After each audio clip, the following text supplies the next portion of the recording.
Hey everyone, this is Dr. Casey Johnson. Thank you so much for taking time to listen to the Unlock Wellness podcast. I know you're going to love today's episode with David Anthony, aka Tactical Vegan. David is doing some amazing work, so I'm excited to have him on to share a story with you guys. If you've been loving the Unlock Wellness podcast, be sure to jump onto iTunes, subscribe, and write a review. It really helps me out a lot, and I really appreciate all of the feedback and support. Also, be sure to follow me on social media to keep up with the latest podcast episodes. The best way to connect with me is on Instagram, Facebook, and Twitter. My username across the board is at Dr. Casey Johnson. That's DrKaseyJohnsson. You can also check out my website at drkaseyjohnson.com.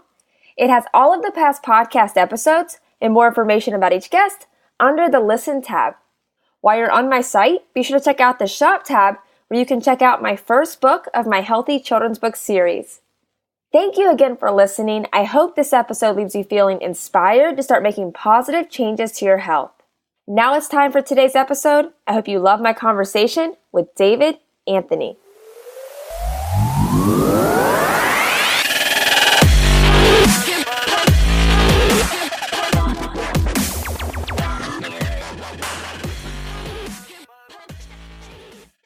Welcome to the Unlock Wellness podcast. I'm Dr. Casey and excited for today's guest. I'm here with David Anthony, aka Tactical Vegan. And David is a police officer in Las Vegas who, after attempting to speed up a recovery from knee surgery, decided to go vegan. And his change in his diet took his health to the next level and even landed him as PETA's Sexiest Vegan in 2018, which has opened up, I'm sure, a lot of opportunities for him. But I'm excited for David to share his story and just everything that he's working on. So, David, thank you so much for taking time to come on. Really excited to have you. Oh, the honor's mine. This is awesome. You did your homework. Yeah. Yeah.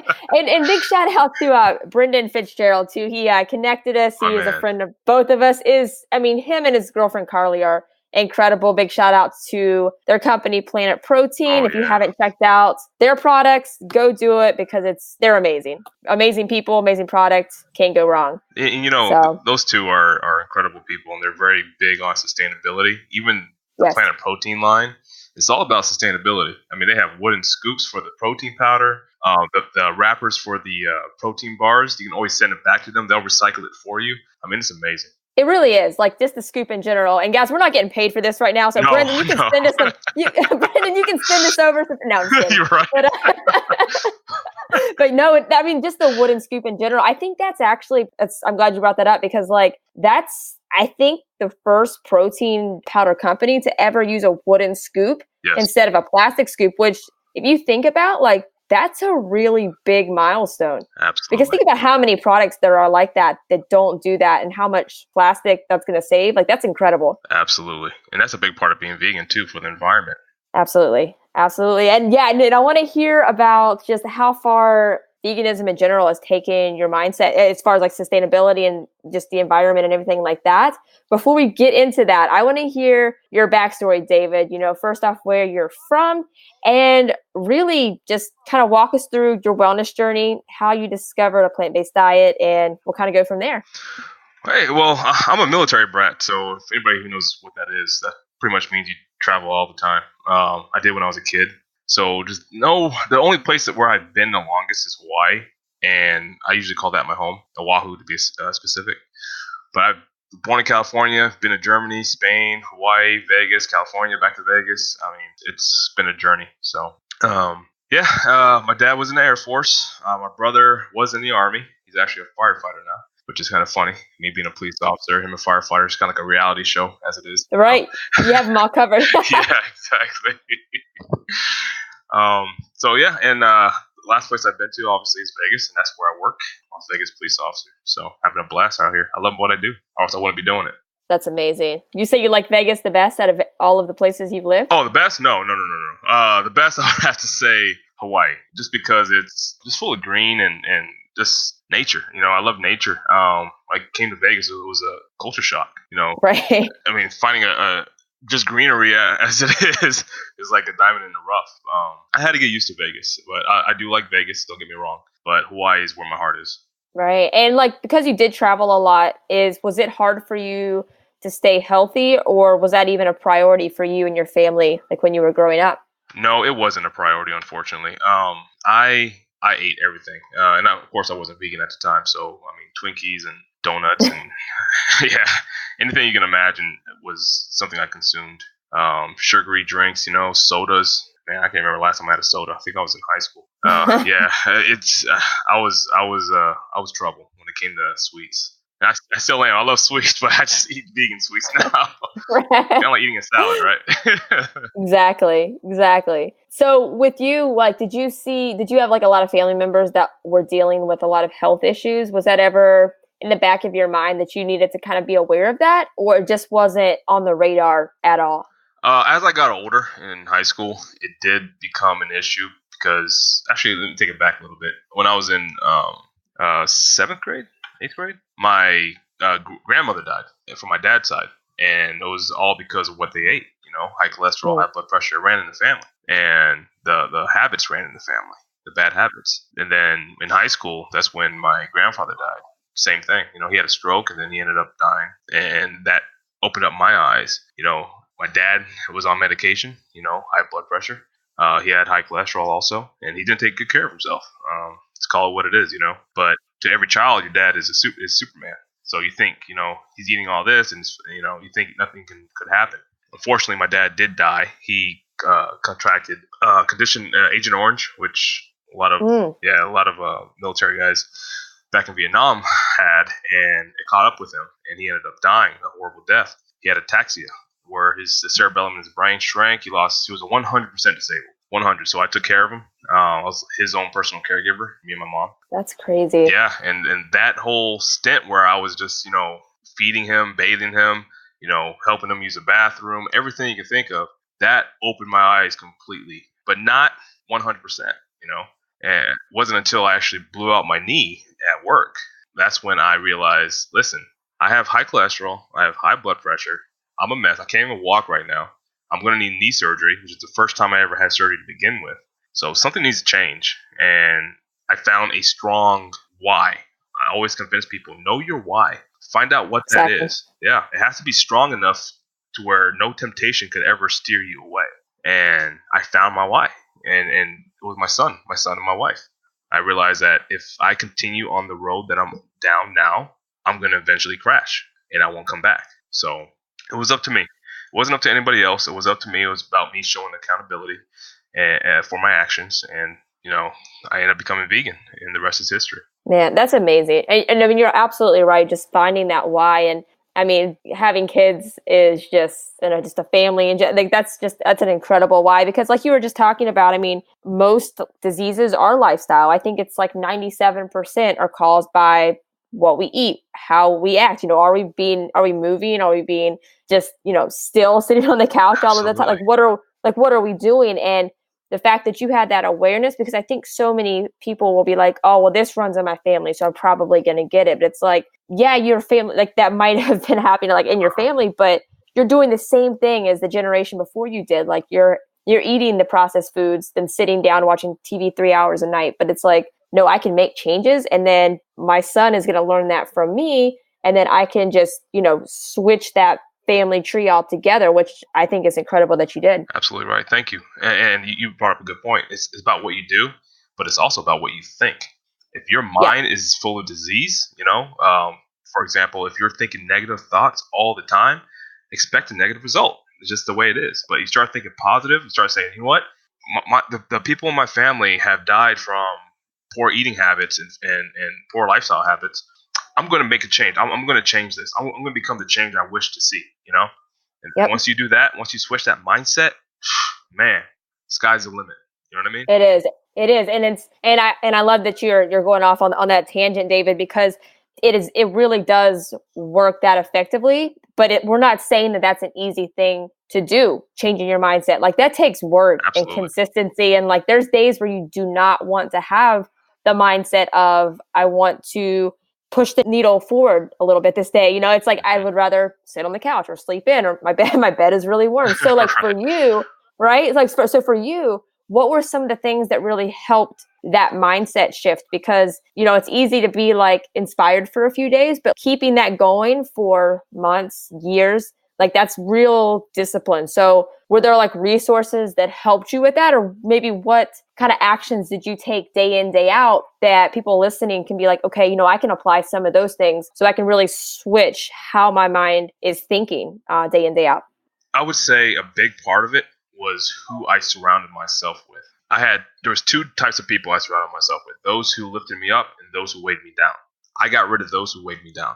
Those who lifted me up, my son, my wife, and more recently you have Johnny Juicer, you have Carly, you have Brennan, you have Tori, you have Dr. Shannon, Luis. I mean, these people in my life have been nothing but supportive. When we have conversations, we don't talk about politics. We don't talk about religion. It doesn't even come up. It's not like, no, don't talk about that. It just doesn't even come up. It's like gossiping about people. Exactly.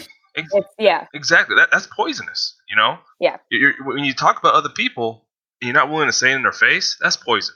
And these people have kept me grounded. That's the reason why I'm doing 30-day Raw Challenge right now, is because of them, It's just amazing the power your tribe can have on you and the influence.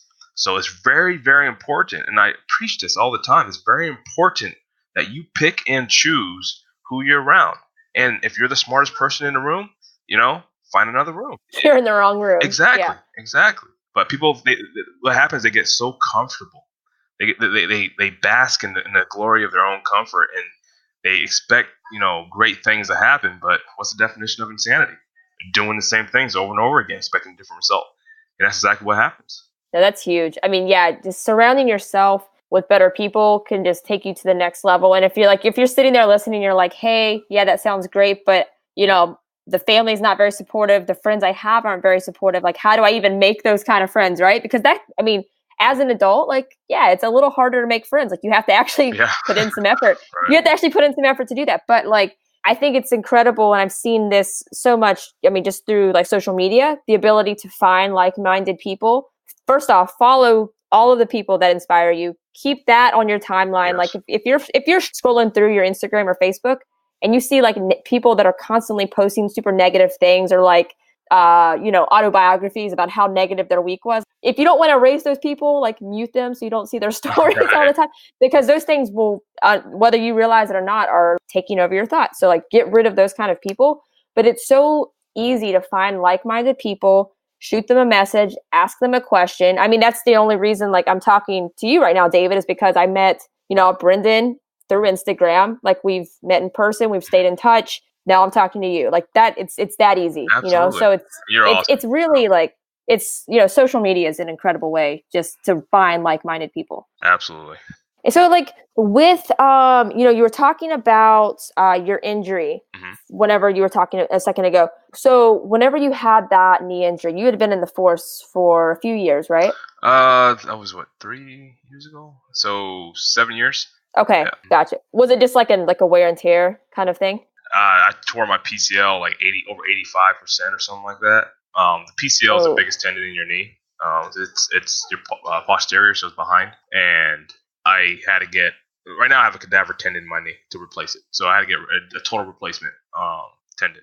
Gotcha. And like, I know you said like you had, whenever you made that decision to really help the process of just speeding up recovery, was that kind of a random decision, or was that something that you had been looking into for a while? You researched it. Like, what was kind of the timeline of you had that surgery, you decided to go vegan, like that process of just researching, diving in? It was, I would say, a span of, I hurt myself in September. About a month, I had the surgery.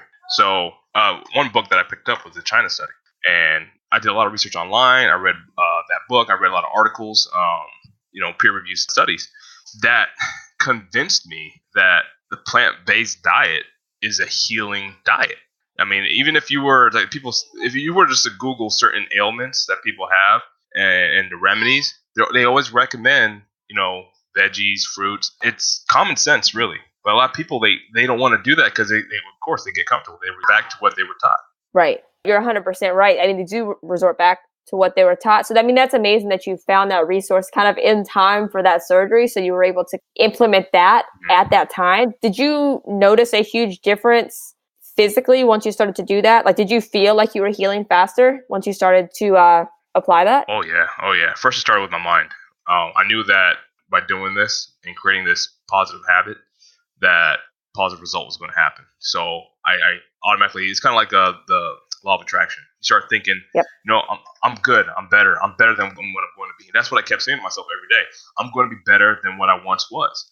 Because I was always been a fitness oriented person. I competed twice before in men's physique, and then I run all the time. I lift weights all the time, and I couldn't fathom the thought of me being bedridden for months and months and months. So I said, I have to do something. And the moment I incorporated, plant-based diet, that's when it was life-changing. In 2 weeks, I was up and going. I was moving my knee. The physical therapist was like, whoa, what's going on here, man? You're healing faster than I thought. The doctor, my doctor told me I was going to heal in about 2 years. I healed in one, So it's awesome. For me, it's like a 50%, healing rate. I would be dumb to go back after the results that I've had, Right. The proof is in the pudding. They always say that. Right. I want proof, I am living proof that this works. That's amazing. Yeah, no, I love that. Did you have a good support system when you first made that decision? Absolutely. My wife was on board. She went vegan with me. My son, he's vegan also. And the guys at work, they support me 100%. They still do. Obviously we joke around sometimes, when they dish out, I dish back out. So, I mean, but at the end of the day, they've always approached me and said, dude, I really respect what you're doing. It's hard. I could never do it. Yeah. Have you been able to influence anybody within your department? Yes. Actually the squad that I'm on, the unit I'm on, a lot of them are more health conscious now because of the choices I've made. They come to me if something happens, I try to give them the best advice that I can, based off of my own personal experience. Right. I've actually had guys approach me at work who I don't work with and like, dude, I'm vegan. I don't know if it was because of me, but they're like, hey, I'm vegan, man. I just want to tell you, that you inspire me. And I'm like, wow. Actually, one guy I know for a fact went vegan because of me, and I was so proud of that guy. That's amazing. Yeah, I didn't even realize how. See, that's the thing. Whether it's social media or in person, you never know who you're gonna touch. That's so true. I mean, you really don't know how far-reaching something like you could post something or just make one recommendation that somebody else tells somebody, and like you don't even know how far like just something like that or just positivity in general can really reach out, and it's really a beautiful thing. And I mean, I love that you are influencing the police force over there. I mean, it's just when I think of just a police officer in general, just like how much stress there is. I mean, how hard it must be to like eat healthy, or I mean, before you really know how easy it is to eat healthy, but like eating healthier on the go, because I'm sure it's predominantly like fast food, that kind of thing. Yes. And then your health goes down, and then your endurance goes down, and mental clarity goes down, which is obviously the top components that you need to be a police officer in general. Absolutely. I'm a big believer that if you're going to choose a career where your job is to save others, you have no excuse to be unfit. And I think a lot, like you say, a lot of cops, unfortunately, their number one choice is fast food when it comes to eating. You always, I'm driving around, I see cars in the drive-thru, and I'm like, man, so many better choices out there. And people are like, well, it's hard when you're working graveyard or working swing shift. I'm like, no, make your own meals. I meal prep all the time. I know how much protein, fat, and carbs I get. Part of it is about knowing you. And unfortunately, a lot of people, they put their health in other people's hands. Who knows what's in that burger? Who knows what's in that, whatever meal they decide to buy. Right. Yeah. You go to a restaurant, they say it's vegan, but is it really? Hey, we've all had those, right? Hey, I've heard some stories. Yeah, people liking, something with milk, and you're like, wait a minute now. Getting sneaky. Yeah. I think that's incredible. And I totally agree with you that, I mean, those kind of positions really have to be on top of their game because people's lives are at stake. And just want to give you just a personal, just like, thank you for your service just in general, because I did read somewhere that you were one of the first responders for the shooting in Vegas, was last year, right? 2 years ago. 2 years ago. Yeah. So just, I mean, thank you for your service for that, because I mean, yeah, that was an awful situation. Thank you. Well, almost 2 years ago. Thank you. I appreciate that. Yeah, that was a tough day. I hope no one would ever have to go through that at all.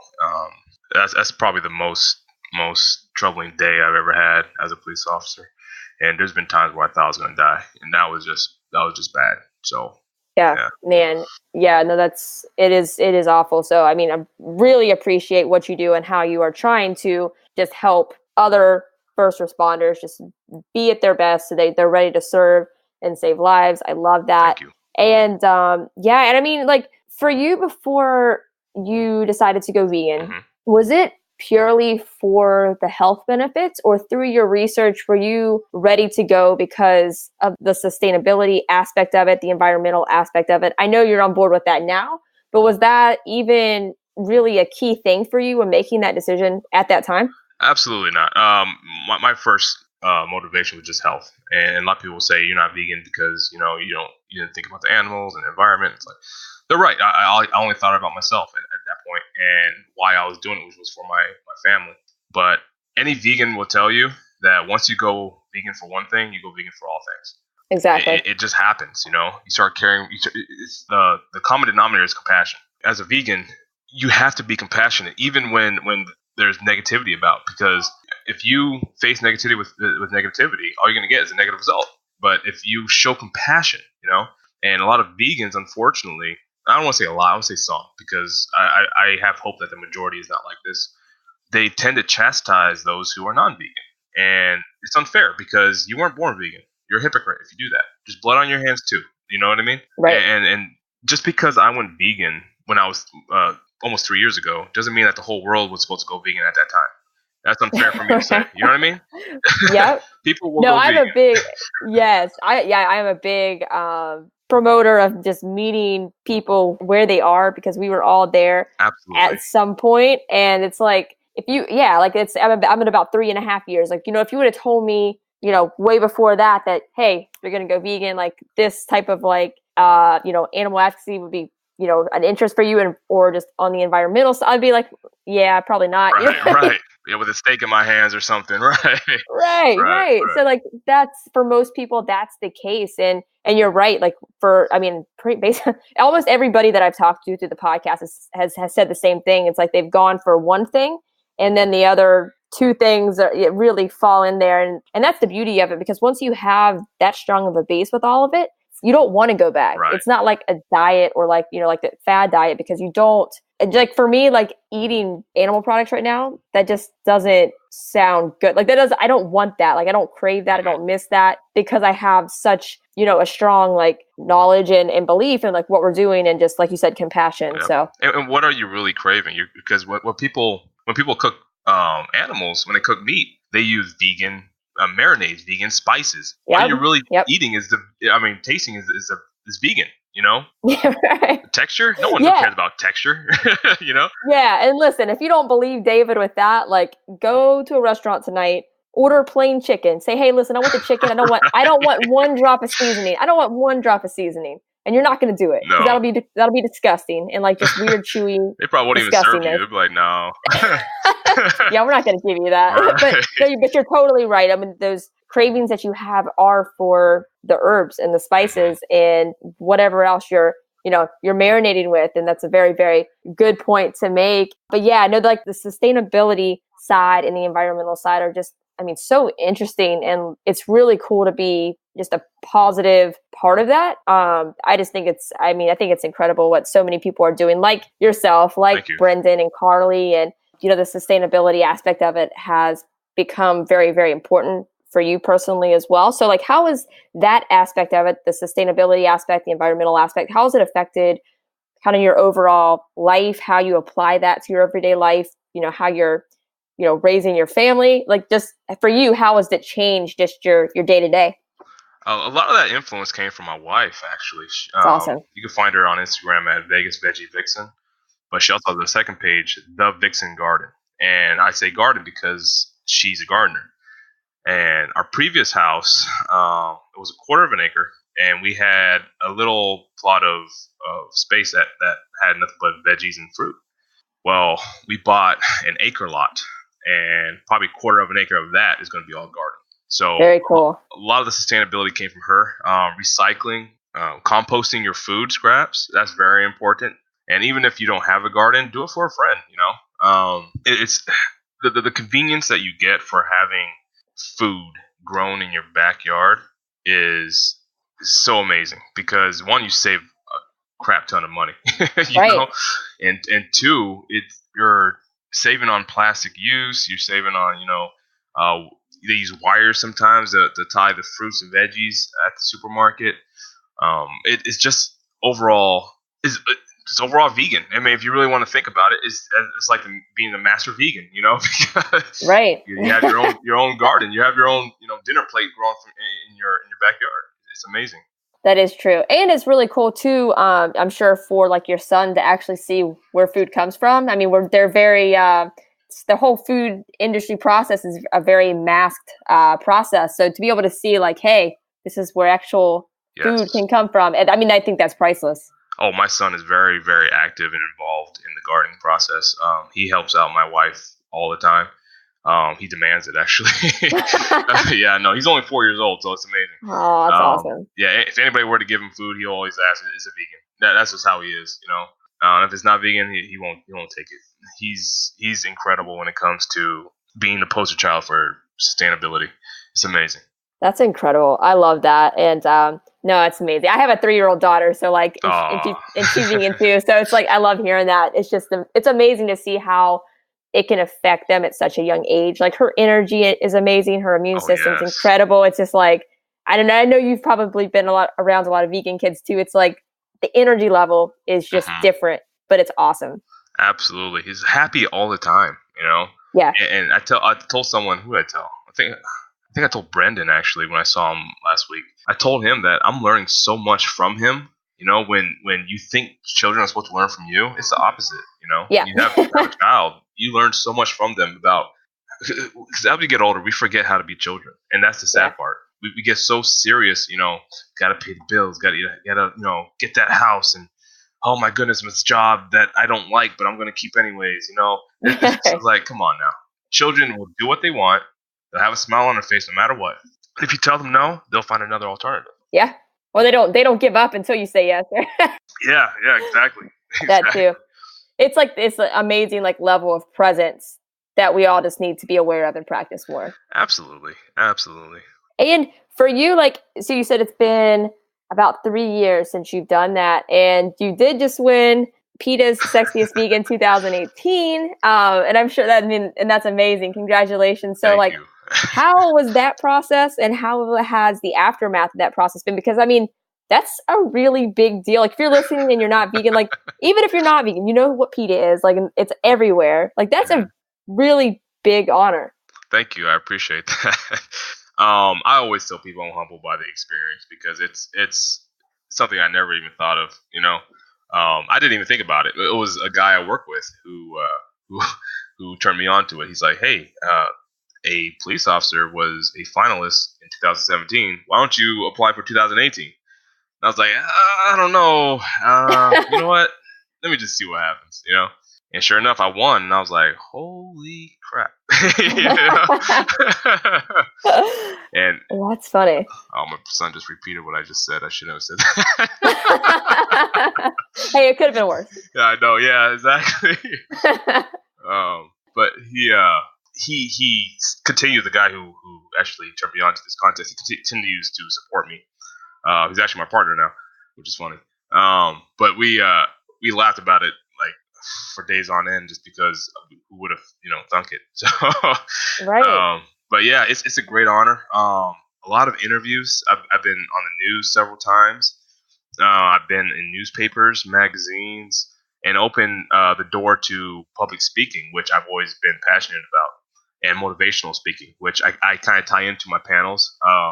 I feel like if I don't motivate at least one person while I'm there, then I'm not doing my job, And same for when I'm at work. If I'm not motivating or inspiring somebody while I'm at work, then I'm not doing my job. And side note to that, when it comes to work, I talked about earlier about being compassionate, because we all been there. Same with work. I wasn't always a cop, so it's very important as a police officer to show compassion when needed. But just winning the contest as it is, I mean, it's just been amazing. And actually, I'm part of a vegan police chat group on Instagram, and That's cool. yeah, and they've all been supportive too. It's amazing. So That's awesome. And I'm sure it's just like extended the amount of people that you can reach, like you said, through all of the interviews, mhm, people reaching out on social media with questions or like, whether first responder or not, just people that didn't know you can now reach out and ask questions related to how it can change your energy if you do have a high stress job. I mean, like there's so much potential to that when absolutely. people can find you and can relate to you, and now they feel comfortable to ask questions. And yeah, it's amazing. Absolutely, I'm an open book too. If somebody has a question about anything, I'll answer it. As long as I don't ever talk about religion. I don't ever talk about politics, just because it brings a lot of negativity. But other than that, yeah, I'm open book. If you have questions, it breaks the stereotype because when you think about a police officer, the media portrays us in a bad light all the time, Hmm. and unfortunately, it's less than 1% of the police population. When you look at the other, 99%, these guys are actually helping people, risking their lives. Some actually giving their lives. Uh, for the greater good. But unfortunately, we're like I said, we're just painted in a bad light. The A-type personality, we're robots, and yes sir, no sir. Right. Tell me to jump how high. That's not the way. We're people too, and we can be vegan too. And that's one of the things I wanted to get out there was, hey, I'm just like you. I just have a badge. I'm still a person. I can relate to you. Don't think I'm a robot and I eat steak and ribs and all that and drink beer every day. No, I like my tofu. I like my tempeh. you know, and you can still be masculine while doing that.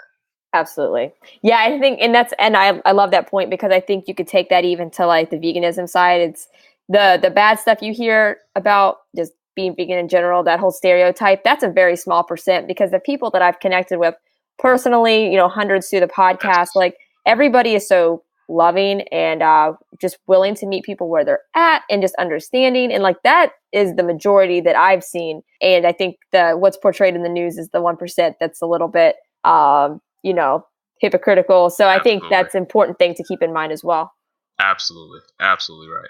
And I want to hear about how the 30-day raw challenge is going for you. Have you ever done have you ever done anything like that? And was that, you said that was kind of influenced by through like Brendan and Carly and Johnny? Yes. And it, it, I created it. It was just something out of the blue. I was like, I'm gonna go Nice. raw for 30 days. Let me see if anybody on Instagram wants to join me.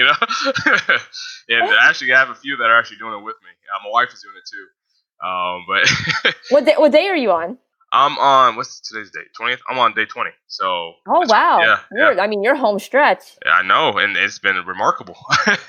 Man. Yeah, it's amazing. I didn't think I went in there, obviously with like, man, I've never done this before. I wonder if it's gonna be hard. And no, it's not. I love fruit. I love veggies. So nothing's really changed. I laid off the processed foods, the processed vegan foods, the desserts. The non-raw desserts. Right. I posted a photo of me eating like 3 cheesecakes and a raw almond joy and everything else the other day. So Yep. I'm a sweets person. I have to have my sweets. Gotcha. but it's been an amazing experience. Just how you positively change going vegan. The same happens when you go raw because you have a better understanding and a better connection with food. And that's something that it sounds silly to some people, but if you think about food, it's a living thing. It's Right. alive. You're feeding yourself life, especially when you go raw. But when you eat meat, you're feeding yourself death. What do you think is going to happen? Right. Yeah. No, I mean just the energy and clarity that come from that as well. And what would like if you had an average eating day, like for people listening that are like, there's no way I would starve. Well, first of all, you're still getting the same. I mean, you're gonna get you want to have the right amount of calories. Like you're not starving yourself for 30 days, right? So, No, no, no. right. So what would like an average day look like? Going raw. Yes. Ooh, breakfast. I'll probably have about 8 bananas, maybe, mixed with goji berries, raw chia seeds. I Like a have some. smoothie. No, more like a bowl. Okay. Yeah, kind of like a bowl. It's kind of like a one of those power type bowls. All filled with nutrients. Hemp Mm-hmm. seeds, all that stuff. Flax seeds. I'll do that in the morning. I'll eat like half a watermelon or a whole papaya with half a pineapple. I try to stick to fruits majority in morning leading into the afternoon, and then like nighttime I'll stick to my veggies.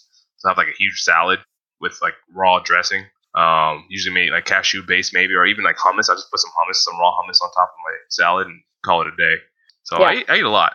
I'm not counting when I'm doing raw, so I don't know exactly how many calories, but I'm satisfied when I'm Right. at the end But of the you're day. not, yeah, but you're not starving yourself. Like it's not like that kind of thing. And I mean, I think it's awesome. And I've connected with a lot of people that have done raw challenges like that or raw all the time, which is, I mean, that takes a lot of discipline as well. But like you said, it's really, once you get down to it, it's like, it's really not as difficult as you would think it is because there Correct. are a lot of options and foods that are super filling, like avocado and like things like hummus. Like that is a very filling foods. Like, and there's so much that you can do with so much of that. No, that's amazing. So your wife is doing it too? Yes, she is. Yeah. Yeah. How's she been doing? Very good. Very good. She's on it. She's eating pretty much the same as I am. She can eat. Nice. Yeah. What's the meal gonna be? What's the meal that you want to have on day 31? Oh, like the last day of my raw or the first day of non-raw? First day of non-raw. Oh, my favorite food is pancakes, so I might have to do something like that. I don't know. Oh man. Yeah. I don't know. I might have to do a whole day of just like pancakes. a treat day or something. Yeah. Right. That's amazing. I'm definitely bulking up a little bit with the raw food challenge. I'm trying to overeat on purpose, just so I'm not minimizing my calories. I'm not starving myself. Yeah. And I'm also lifting weights and doing cardio still, just so I can maintain my weight a little bit with my body fat. And once I'm done, obviously I'm gonna have my treat day, and then I'm planning to just cut up and just maybe compete. I don't know yet. So cool. Pretty much nice. Be on that track. So are you gonna do I know they just did that first vegan bodybuilding show in Fort Lauderdale. You gonna try to come over for that? I haven't thought about it, but now that you brought it up, well, are you challenging me? I'm trying. That is a public challenge. Oh, mainly because mainly because I know I can get over to Fort Lauderdale pretty easy, and then we can get Brendan over there. It'll be good. Oh my goodness, I might have to think about that one. My wife competes too, so she might have to do that too. So yeah, come over. We can all go out to eat. It'll be fun. Oh yeah. Pancakes after competition day. That was all I had to say, right? Yeah, that's all you had to say. I'm ready. I'm in my board shorts, ready to go. So come on. Did you detox at all during the challenge? I had the first, I want to say 2-3 days. Allergies picked up a little bit, so I'm assuming it's part of the detox process, and then after that, golden. Gotcha. I was golden, so that's awesome. Yeah, no, I mean, everything you're doing, David, is awesome, and I love how you're using just your platform just to reach as many people as possible and just help however they need it. And I mean, is there anything that you are working on in the future that you just want to put out there and share, or just continue to just share your journey and inspire as many people as you can? Yeah, I'm going to focus on my wife. I focus on her all the time. That's a good answer. That's a good answer, by the way. No, thank you. I want to focus more on her endeavors. I have my career. She has hers that's building up right now with the garden. So we're building our house on that 1-acre lot, like I said, in the big garden. So I'm going to help her out more with that. We do YouTube videos and maybe even cooking shows. And it's going to be a huge production. That's our plan, at least. And then have a whole bunch of animals on the land. So that's going to be my focus with my son, obviously. As far as personal, like with me, I would say just thinking about competing again. I'm getting the itch. Torrey Washington's my coach. He competed. Very cool. Yeah. He competed first time as a pro a couple weeks ago.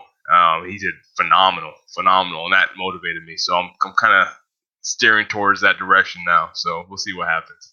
That's awesome. No, I can't wait. And I hope you guys can make it to Fort Lauderdale. That would be a lot of fun. But how is what is the best way for people to follow you on social media? That way they can keep up with all the content you put out, and then your training if you do start competing again.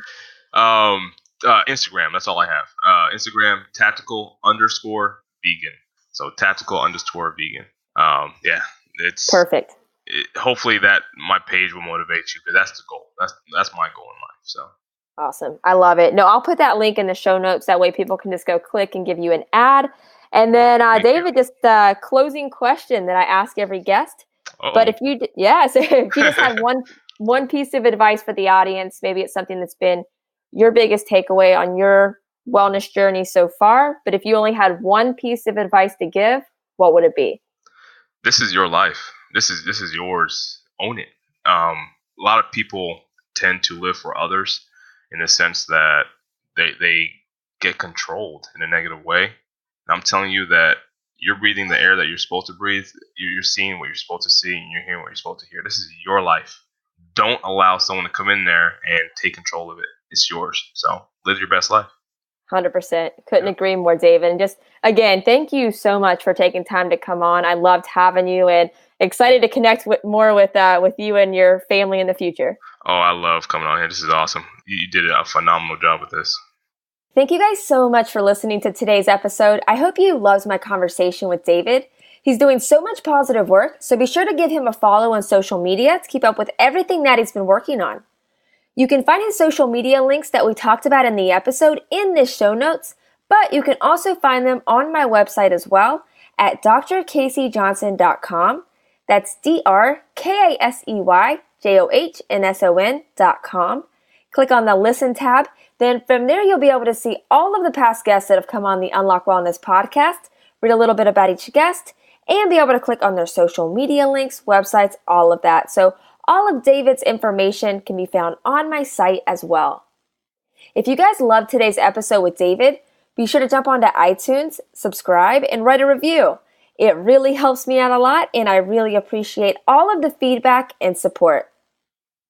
Thank you guys so much again for tuning into today's episode. I hope you loved it. I hope it inspires you, and most importantly, I hope you take action.